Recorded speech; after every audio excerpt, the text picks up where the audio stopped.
뉴스 읽기 필립입니다. 이번 영상은 한국일보의 기사입니다. 에미상을 수상한 스타트업을 창업한 이준표 소프트뱅크 벤처스 아시아 대표의 인터뷰인데 한번 자세하게 알아보겠습니다. 벤처 투자업체 소프트뱅크 벤처스 아시아의 이준표 대표가 과거 공동 창업했던 엔서즈에 대해서 내린 평가입니다. 기술력과 팀워크가 뛰어난 신생기업은 다시 나오기 힘들다. 엔서즈는 TV판 아카데미로 통하는 미국 에미상의 올해 기술 부분 수상자로 결정되었습니다. 토종 스타트업이 에미상을 받는 것은 이번이 처음입니다. 엔서즈는 탁월한 자동 영상 인식 기술을 갖고 있는 업체입니다. 이 기술은 현재 보고 있는 TV 프로그램을 자동으로 파악해서 개인 취향에 맞는 맞춤형 광고 및 시청률 조사 등이 가능한 기술입니다. 이와 같이 앞선 기술에도 불구하고 KT에 인수되었다가 돈이 안 된다는 이유로 재차 미국에 팔린 비운의 기업이기도 합니다. 카이스트 학생이었던 이 대표는 세계적으로 인기를 끈 영상 재생기 곰 플레이어를 만든 1세대 벤처 기업인 배인식 키클롭스 대표가 창업한 그레텍이라는 회사에서 일하고 있었습니다. 이곳에서의 경험을 통해서 2007년에 엔서즈의 공동 창업자가 되었습니다. 엔서즈를 유명하게 만든 영상 인식 기술은 음성 인식에서 출발합니다. 김 전 대표가 개발한 핑거 프린팅이라는 음성 인식 기술을 영상에 적용하면서 세계 최초의 영상 검색 서비스 앤서미가 탄생했습니다. 핑거 프린팅 기술은 주파수 파형을 잘게 쪼개서 음성인지 영상인지 알아내는 기술입니다. 이를 오디오 DNA와 비디오 DNA라고 나눌 수 있습니다. 이렇게 해서 탄생한 앤서미는 구글의 동영상 검색 기술보다 뛰어났습니다. 특정 검색어를 입력하면 제목에 단어가 들어있지 않아도 검색어에 해당하는 영상을 찾아줍니다. 예를 들어서 스마트폰을 검색창에 입력하면 제목에 스마트폰이 없더라도 영상에 나오는 스마트폰을 모두 찾아주는 방법입니다. 다시 말해서 글자가 아닌 그림을 알아보는 혁신적인 기술이었습니다. 당시 영상 콘텐츠를 다룬 업체들은 이 기술에 환호했습니다.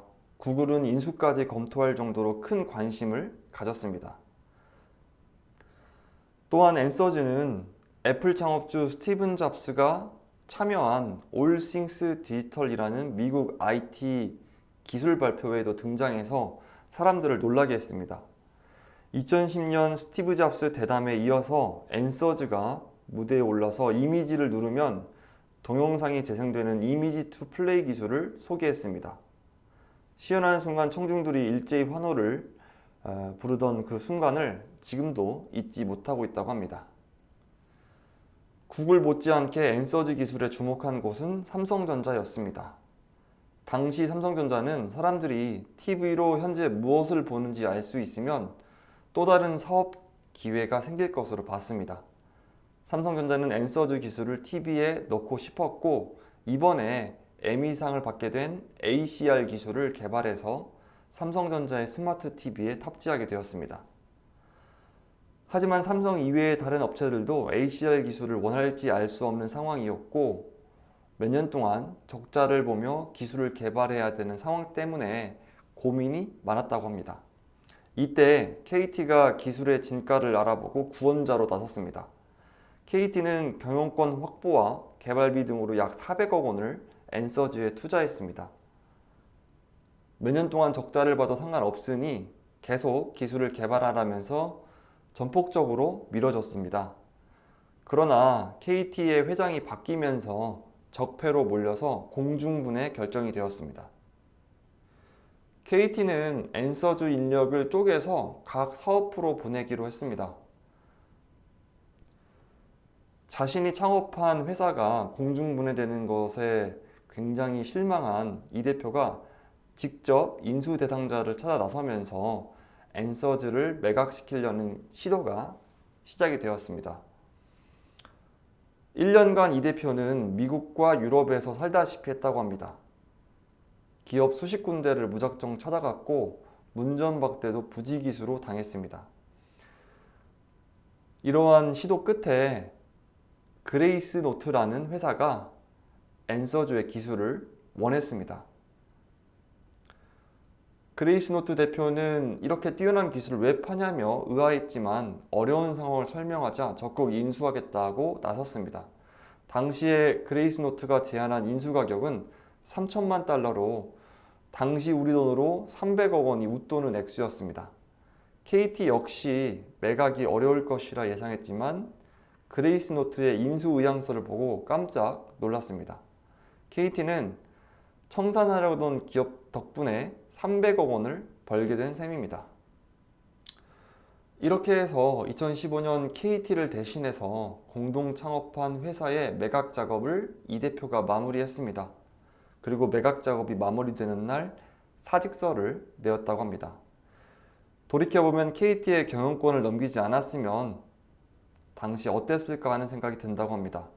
개발비가 필요해서 KT 인수 제의를 받아들였는데 본인들이 계속 끌고 갔으면 제2의 네이버나 카카오 같은 회사를 만들 수도 있었겠다라는 후회도 하게 되었다고 합니다. 현재는 소프트뱅크에서 일하고 있는 이 대표는 엔서주의 일을 돌아보면서 스타트업 환경은 과거보다 지금이 낫다고 강조했습니다.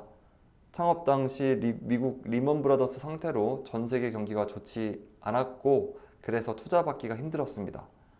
소프트뱅크는 올해까지 투자 환경이 어려울 것으로 보고 사업 계획을 진행하고 있습니다.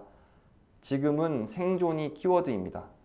중요한 것은 투자 환경 못지않게 이용자에게 가치를 줄 수 있는 일을 꾸준히 하면서 버티는 것입니다.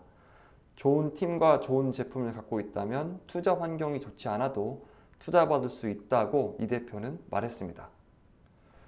지금까지 한국일보의 최현진 IT 전문 기자님이 전해주신 에미상 받은 엔서즈에 관한 기사 공유해 드렸습니다. 긴 영상 시청해 주셔서 감사드립니다.